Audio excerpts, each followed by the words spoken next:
നമുക്ക് ചുറ്റും നടന്നു വരുന്ന തട്ടിപ്പുകൾ അത് ഓരോ ദിവസവും സംഭവിക്കുന്നുണ്ട്. ചിലർ അത് തുറന്നു പറയുന്നു, ചിലരത് പരാതിക്ക് പോകുന്നു. എന്നാൽ ചിലർ പരാതിപ്പെടാതെ നാണക്കേടോർത്ത് മിണ്ടാതിരിക്കുന്നു. നമുക്ക് ചുറ്റും നടന്നു വരുന്ന പ്രധാനപ്പെട്ട സൈബർ തട്ടിപ്പ് രീതികൾ ഏതൊക്കെയാണെന്ന് നോക്കാം. ഈ ഞായറാഴ്ച നമുക്ക് കുറച്ചുകൂടി നമ്മുടെ ചുറ്റുമുള്ളവരുടെ നമ്മുടെയൊക്കെ ജീവിതത്തിൽ സംഭവിക്കാതിരിക്കാൻ ഒന്ന് ജാഗ്രതയോടെ മുന്നോട്ട് പോകാം. അതിനുവേണ്ടി ഈ തട്ടിപ്പ് രീതികൾ, തട്ടിപ്പുകാർ വരുന്നത് ഏതൊക്കെ വഴിയാണ് എന്നാണ് നമ്മൾ പരിശോധിക്കാൻ പോകുന്നത്. ഒന്നാമത്തേത് ഇപ്പോൾ ഏറ്റവും ഒടുവിൽ നമ്മൾ കേട്ട ഡിജിറ്റൽ അറസ്റ്റ് ഭീഷണിയാണ്. പ്രശസ്തരായ വ്യക്തികളടക്കം ഈ തട്ടിപ്പിൽ വീണുപോയവർ നിരവധിയാണ്. പോലീസ് ഉദ്യോഗസ്ഥർ ചമഞ്ഞ് തട്ടിപ്പുകാർ വിളിക്കും. നിങ്ങൾ ഡിജിറ്റൽ അറസ്റ്റിലാണെന്ന് ഭീഷണിപ്പെടുത്തും. പണം ട്രാൻസ്ഫർ ചെയ്യാൻ ആവശ്യപ്പെടും. തട്ടിപ്പാണെന്ന് തിരിച്ചറിയാതെ ലക്ഷങ്ങൾ നഷ്ടമായവർ നമ്മുടെ ചുറ്റും അനേകമുണ്ട്. അതിൽ പലതും ഇപ്പോൾ നമ്മൾ മാധ്യമങ്ങളിലൂടെ കാണുന്നുമുണ്ട്. രണ്ടാമത്തേത് പാഴ്സൽ തടഞ്ഞു വെച്ചു എന്ന് പറഞ്ഞുകൊണ്ടുള്ള വിളിയാണ്. വളരെ വ്യാപകമായി നടക്കുന്ന ഒരു തട്ടിപ്പാണിത്. നിങ്ങളുടെ പേരിൽ വന്ന ഒരു പാഴ്സലിൽ നിരോധിത വസ്തുക്കൾ ഉണ്ടെന്ന് പറയും. കേസിൽ നിന്ന് രക്ഷപ്പെടാൻ പണം അടയ്ക്കാൻ ആവശ്യപ്പെടും. ഒരു കാരണവശാലും പണം അടയ്ക്കരുത്. മൂന്നാമത്തേത് ഫോൺ നമ്പർ റദ്ദാക്കും എന്നുള്ള തട്ടിപ്പാണ്. അനധികൃത ഉപയോഗം കാരണം ഫോൺ നമ്പർ റദ്ദാക്കുമെന്ന ഭീഷണിയുമായി വരുന്ന കോളുകൾ. ഇംഗ്ലീഷിലോ ഹിന്ദിയിലോ ആകും സംസാരം. നിങ്ങളുടെ ഫോൺ നമ്പർ 2 മണിക്കൂറിനുള്ളിൽ റദ്ദാകുമെന്നായിരിക്കും അറിയിക്കുക. അത് വിശ്വസിച്ചാൽ ഫോണിൽ വന്ന OTP ആവശ്യപ്പെടും. അല്ലെങ്കിൽ മെസ്സേജിലെ ലിങ്കിൽ ക്ലിക്ക് ചെയ്യാൻ പറയും. ഒരു കാരണവശാലും ക്ലിക്ക് ചെയ്യരുത്. വെറും തട്ടിപ്പാണിത്.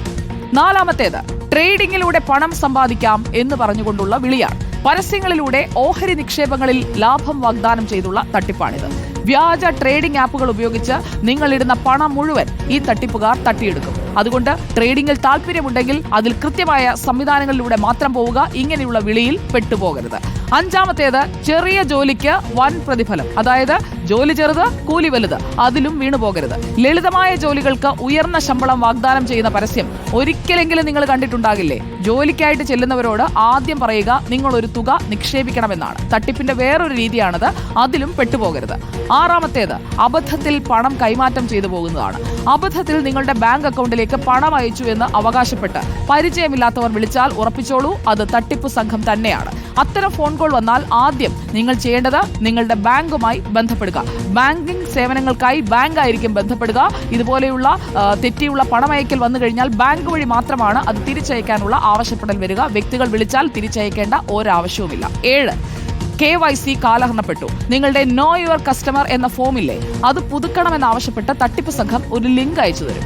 അതിൽ കയറി പുതുക്കണമെന്നായിരിക്കും നിർദ്ദേശം.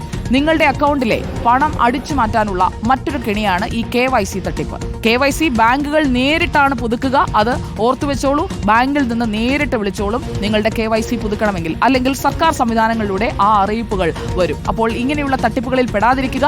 പലതരം തട്ടിപ്പുകാർ നമ്മുടെ ചുറ്റുമുണ്ട്. ജാഗ്രതയോടെ മുന്നോട്ട് പോയാൽ കയ്യിലുള്ള കാശ് പോകില്ല, നാണക്കേടും വരില്ല.